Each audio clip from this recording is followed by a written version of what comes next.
Breaking news today. Iran denies that it was involved in the Houthis capture of the ship, as Israel claims. Iran has denied Israeli claims that its forces were involved in the hijacking of a cargo ship in the Red Sea by the Houthi rebels of Yemen, according to Nasser Kanani, spokesman for the Iranian Foreign Ministry. He delivered the speech at a weekly news conference in Tehran, Iran, in response to charges leveled against Iran by the office of Israeli Prime Minister Benjamin Netanyahu.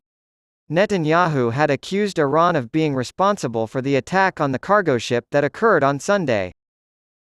Kanani called Israel's claims invalid, highlighting that Iran had previously stated that the regional resistance groups were acting as representatives of their respective countries and peoples and making decisions and taking actions according to the interests of those nations. Along these lines, he went on to say that Israel was engaging in projection in an attempt to escape the complicated situation, by making these accusations.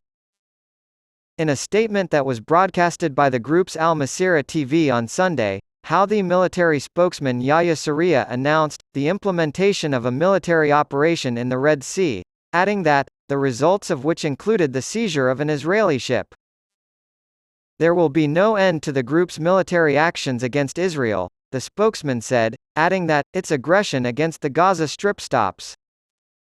As stated in Sunday's statement by Netanyahu's office, the ship was owned by a British company and operated by a Japanese firm, was hijacked with Iran guidance, according to the statement. Among the 25 crew members, Filipinos, Mexicans, Ukrainians, and Bulgarians, there was not a single Israeli. According to maritime security company Ambri, the ship's group owner was identified as Ray Car Carriers, whose parent company belongs to Abraham Rami Unger, an Israeli businessman, as reported by the Times of Israel in Israel.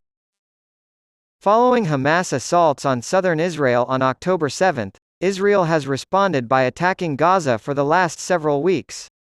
Approximately 1,200 Israelis have died in the conflict, with the majority of casualties occurring in Hamas attacks. Over 13,000 Palestinians have been killed in Gaza.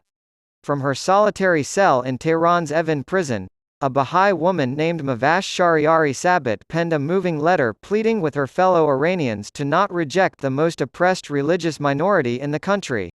Sabat is serving a 10-year sentence. If the Iranian government has rejected Baha'is, you should not do the same. A decent life, citizenship rights, the opportunity to work within our abilities, higher education, and the chance to contribute to our country's development are all rights that we, like everyone else, have, according to Sabat's letter. Then Sabat goes on to say that the Baha'is of Iran should tell their own story to the Iranian people.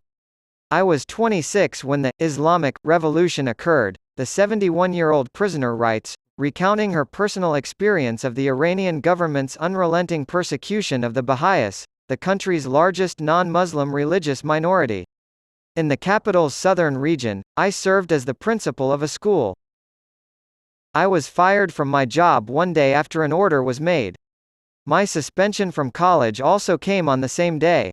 She recalled that her husband had planned to open a sand and gravel factory, but that it had been seized a week prior to the scheduled opening. He was also shunned by society. She describes how her family's life was thrown into turmoil when her father, brothers, and all of her relatives, friends, and co-workers all lost their jobs and eventually became homeless.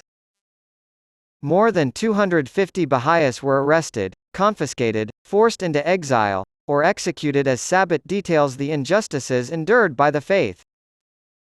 It seemed like the Baha'is were all suddenly shunned. Out of nowhere, my nation and my heritage were taken away, and I was labeled as a other, as she puts it. Sabat, who spent 10 years behind bars for her Baha'i faith and for her role in an informal committee that oversaw the community's fundamental affairs, claimed that she was still socially isolated following her 2017 release. No one showed up to celebrate my freedom with me on that special day. A day later, my loved ones were hoping for my release. However, they were unable to contact me at any time, so I was released from prison without the support of my family, funds, or even an address to return to, she writes. My heart was seized with anxiety.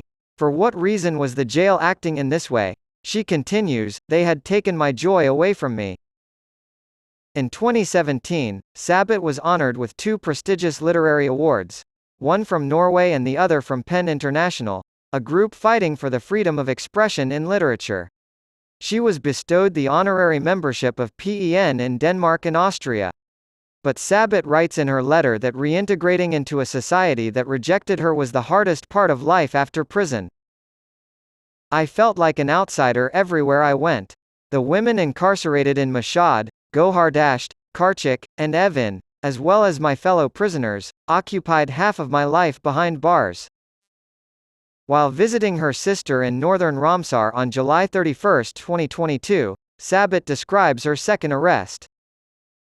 Last year on this very day, agents from Iran's Ministry of Intelligence arrested Sabbat and dozens of other Bahá'í citizens in raids that took place across the country.